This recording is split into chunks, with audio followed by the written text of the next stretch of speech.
Hola y bienvenido al podcast de jardinería y paisajismo. Yo soy Claudio y en este espacio comparto contigo todo lo que sé y todo lo que voy aprendiendo del mundo de las plantas y de la jardinería para que puedas tener tu jardín más lindo cada día. Hoy continuaré con las respuestas a las preguntas que ustedes me dejan y esta en particular dice así. Hola Claudio, me gustaría un episodio sobre agricultura biodinámica pero aplicada a las actividades del jardín. Siembra, poda, riego. ¿La luna era guía para estas actividades en la antigüedad? Gracias. Y esta consulta en particular se saltó a algunos lugares porque está muy relacionada con el tema del episodio de la semana pasada. Con un título bastante taquillero, Jardines mágicos y sostenibles, voy a dar paso primero a recordarte que nuestro patrocinador es personalgardenshopper.es, la tienda online de jardinería cuando vivís en España. Allí podrás encontrar semillas, abonos, insectos para la lucha biológica, macetas, composteras para el hogar y muchos elementos más como para decorar y para ambientar tu hogar. Y ahora sí, ya comenzando con el tema de hoy, podríamos hablar que es un enfoque innovador y sostenible del mundo de la jardinería y del paisajismo, aunque la información que podés encontrar en internet no es muy abundante. Aquí se aplican algunos conceptos de la agricultura biodinámica y te las voy a comentar un poco, te voy a comentar un poquito de historia de lo mismo, porque vas a encontrar muchos puntos en común con el tema de la semana pasada y algunos otros componentes que todavía no tienen la suficiente validación científica para algunas personas. Comenzando por un principio, como diría un amigo mío, cuando hablamos de agricultura biodinámica nos referimos a un enfoque holístico que integra aspectos de la agricultura orgánica, de la espiritualidad y de la astrología. Fue desarrollada por un filósofo y científico austríaco de nombre Rudolf Steiner en la década de 1920, un siglo atrás. Este enfoque se basa en un principio en el que la tierra, las plantas y los animales son interdependientes y deben ser tratados como un sistema unificado. Y aquí es uno de los primeros puntos de conexión cuando hemos hablado con paisajismo ecosistémico, con agroecología y otros temas relacionados, porque estamos tomando el sistema suelo, planta, atmósfera, insectos, aves y demás animales como todo un organismo ecosistémico. Aplicar estos conceptos a la jardinería nos va a hacer que nos enfoquemos en los siguientes aspectos. Comenzando por el tratamiento del suelo, vamos a utilizar, en lugar de los fertilizantes y los pesticidas de síntesis química, vamos a utilizar elementos o preparados naturales y además el compost para poder nutrir y proteger el suelo. Cuando utilizamos compost se recomienda que sea de calidad y esto podríamos traducirlo con la incorporación de estiércol de origen animal, como podría ser de ganado vacuno, de ganado caprino, incluso de aves que hayan sido alimentadas a su vez de forma natural. Además, podríamos llegar a considerar aquí la rotación del cultivo de algunas plantas ornamentales de estación, como pueden ser los pensamientos, las petunias, las prímulas, que los podemos ir rotando de lugar para poder mantener el suelo sano y asegurarnos la biodiversidad a la vez que mantenemos siempre el suelo con una cobertura.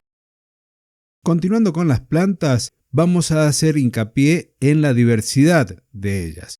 Un jardín biodinámico tiene que ser efectivamente diverso y equilibrado. Vamos a mezclar plantas ornamentales con árboles, arbustos, flores, cubresuelos y también podríamos llegar a incorporar plantas hortícolas o, dicho de otra forma, cultivos comestibles. El objetivo va a ser fomentar la vida silvestre y crear un ecosistema que sea resistente, resiliente y autosuficiente.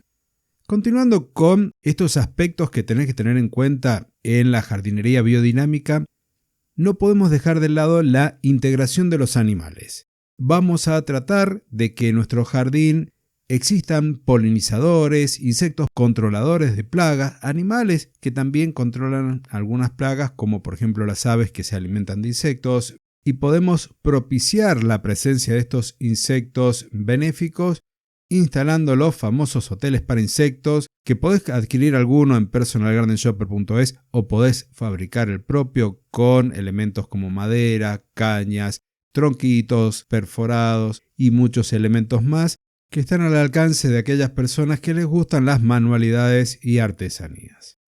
Al momento de pensar ese jardín, de diseñarlo o de planificarlo, hay que tener presente también lo siguiente: el diseño debe ser armónico y estéticamente agradable, eso no lo discutimos. Pero aquí vamos a tener presente o vamos a seguir los principios de la permacultura, vamos a considerar la topografía del terreno, la ubicación de las plantas, la interacción entre las plantas que estamos colocando ahí, para lo cual te recuerdo aquel episodio y también publicación en el canal de Telegram, en donde hablo de alelopatías positivas, neutras y negativas, asociaciones de plantas, para que lo puedas tener presente en el jardín. Y ahora, para entrar en el tema que quizás sea el que más te interesa, el de las actividades o cómo se organizan y planifican las actividades, se recurrirá a el calendario biodinámico. Allí vas a encontrar información sobre los ciclos lunares y planetarios que influyen tanto en el crecimiento de las plantas como en la actividad de los animales. En la jardinería biodinámica se va a continuar o se va a seguir este calendario para determinar los días más favorables para hacer siembras, para hacer trasplantes, para hacer la poda y también para cosechar, en algunos casos, flores o frutos.